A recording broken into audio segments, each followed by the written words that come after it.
Hello, good morning, student. How are you? I hope that your study will be going on well. Okay. So this is a questions from JEE Advanced and how to solve that types of questions I will discuss here.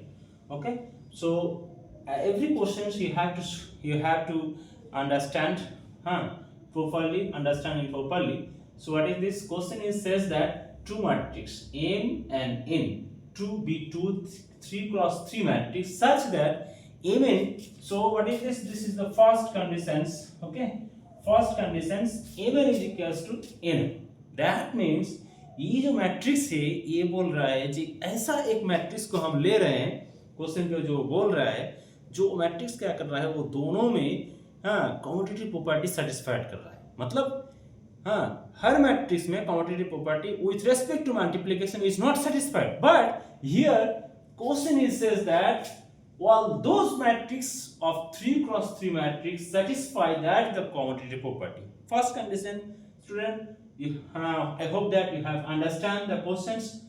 First conditions and next conditions is that further if m is not equals to n square, okay, and n square is equals to n to the power 4, then what is the four options? First condition is that determinant of m square into n square.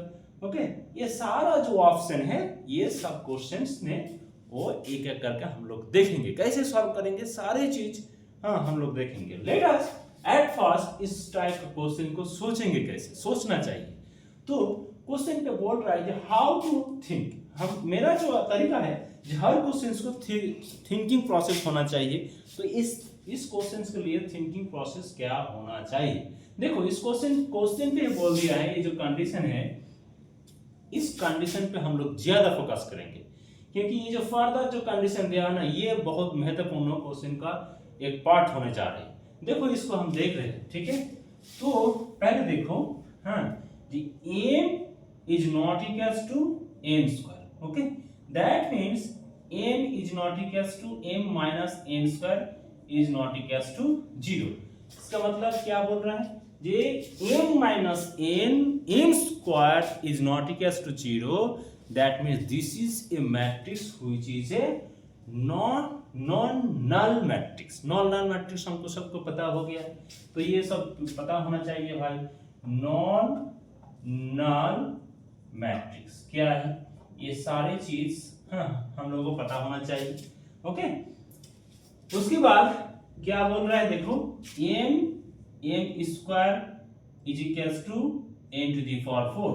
That means or okay m square minus n to the power 4 is equals to 0 and that is equals to m minus n square into m plus n square is equals to 0. Okay, so first condition it says that this is determinant of n square plus mn square is equals to 0. Okay, so what is this? This is the most important conditions. So now we apply the determinant to here. Okay, so what is this? This is m minus n square into m into n square is equals to 0. Okay, so if we multiply here n, okay, n here, that means this is also 0 matrix. Okay, and then determinant you apply here the determinant, so that means this is m minus n square. Okay, and this is n square.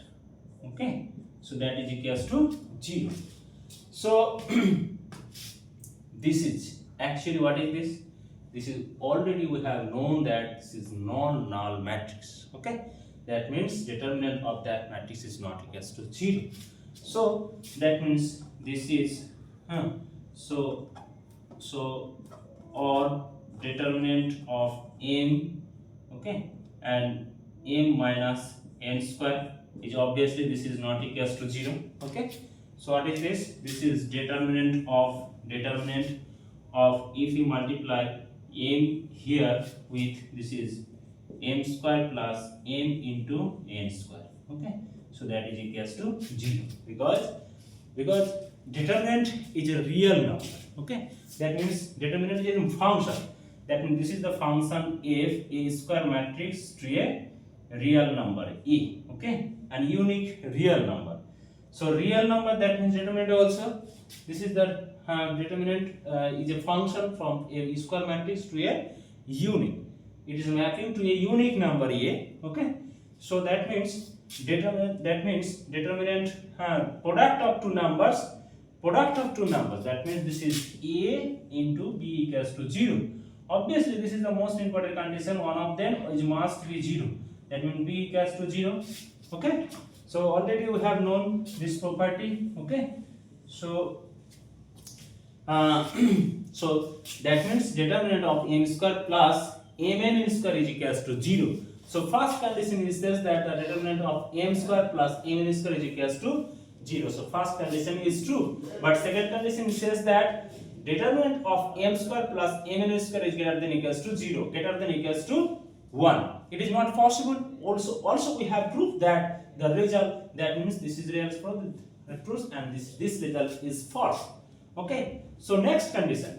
So next two options are very important for our purpose. So let us understand, okay, the next conditions. Okay, so next two options are similar options, but some there are just some difference between two options. Okay, let us understand that options. There is a 3x3 non-zero matrix U. मतलब एक non zero matrix U मिलेगा, उसके साथ एक matrix का multiply करने के बाद m square plus mn square into U is a zero matrix. हम लोगों को एक जीरो मैट्रिक्स मिलेगा. अंडरस्टैंड? ये कंडीशन अच्छे से समझ में आना चाहिए. बार बार पढ़ो. अगर एक बार समझ में नहीं आया तो उस कंडीशन को फिर दिमाग से पढ़ो, दिमाग लगा के सोचो. सोचना चाहिए. अगर सोचना अगर आ गया तो तुम लोग मैथमेटिक्स तुम्हारा इजी हो जाएगा. जब तक तुम लोग सोचना पाओगे तब तक तुम लगी रहो, छोड़ना मत. ठीक है, क्या बोल रहा है? वो तो कंडीशन आ गया कि मेरे को एक नॉन जीरो मैट्रिक्स मिलेगा, जिस मैट्रिक्स से इसको मल्टीप्लाई करने के बाद क्या बोलेगा, मेरे को एक जीरो मैट्रिक्स मिलेगा. ये जो मैट्रिक्स होगा ये जीरो मैट्रिक्स होगा. ठीक है ना? फिर देखो इस कंडीशंस क्या बोल रहा है. For a 3x3 matrix U, okay, 3x3 U such that m square plus mn square into U. Okay, वही एक कंडीशन है. कोई एक मैट्रिक्स U मिलेगा जिसके साथ ये मल्टीप्लिकेशंस करने के बाद इक्वल टू जीरो मैट्रिक्स. ये एक जीरो मैट्रिक्स होगा. कोई एक मैट्रिक्स मिलेगा. कोई मैट्रिक्स मतलब ये जीरो, और किसके साथ मल्टीप्लाई करने के बाद m square plus n square, okay, into this is m. ये क्या होगा? ये जीरो मैट्रिक्स होगा. अगर जीरो मैट्रिक्स हो गया मतलब U को भी जीरो होना पड़ेगा. देखो इन दोनों का डिफरेंस तुमको समझ में आना चाहिए. क्या बोलना चाहता है? देखो पहले बोल रहा है जी, ये जो कंडीशन बोल रहा है there is a 3x3 non zero matrix U. हम लोगों को एक जीरो मैट्रिक्स मिलेगा, नॉन जीरो मैट्रिक्स मिलेगा, जिसके साथ ये मैट्रिक्स का अगर गुना करें तो क्या मिलेगा? ये जो गुना करने के बाद जो मैट्रिक्स मिलेगा वो जीरो मैट्रिक्स होगा. ठीक है ना? ये पहला कंडीशन बोल रहा है. और दोनों मैट्रिक्स क्या बोल रहा है जी? ये मैट्रिक्स मिलेगा. U कौन सा मैट्रिक्स होगा? जीरो मैट्रिक्स होगा, नॉन नल मैट्रिक्स होगा, वो कुछ नहीं बोल रहा है. पहले वो बोल रहा है जी m square plus n square. Okay, ये बोल रहा है जी m square plus n mn into U. ये क्या होगा? ये जीरो मैट्रिक्स होगा. U अगर मिलेगा, ठीक है, तो मिलेगा. उसकी बात बोल रहा है जी U क्या होगा? ये जीरो मैट्रिक्स होगा. ये प्रूफ बोल रहा है. ठीक है ना? ये प्रूफ बोल रहा है. तो चलो इसको हम कैसे सॉल्व करेंगे वो थोड़ा सा देख लेते हैं भाई क्या बोलना चाहते हैं और कौन सा ऑप्शन ट्रू है और कौन सा ऑप्शन ट्रू नहीं है, इसको थोड़ा सा अच्छा से करके हम समझेंगे, ठीक है ना। चलो ये जो कंडीशन दिया है ना, ये बहुत बढ़िया कंडीशन दिया है इस क्वेश्चन को सॉल्व करने के लिए। हमने पहले बोल दिया है कि भाई ये जो कंडीशन दिया है इसको हम ऐसे अप्लाई करेंगे, हाँ, फॉर सॉल्विंग दिस प्रॉब्लम, हाँ, you have to understand this problem, this conditions, okay. So what is this?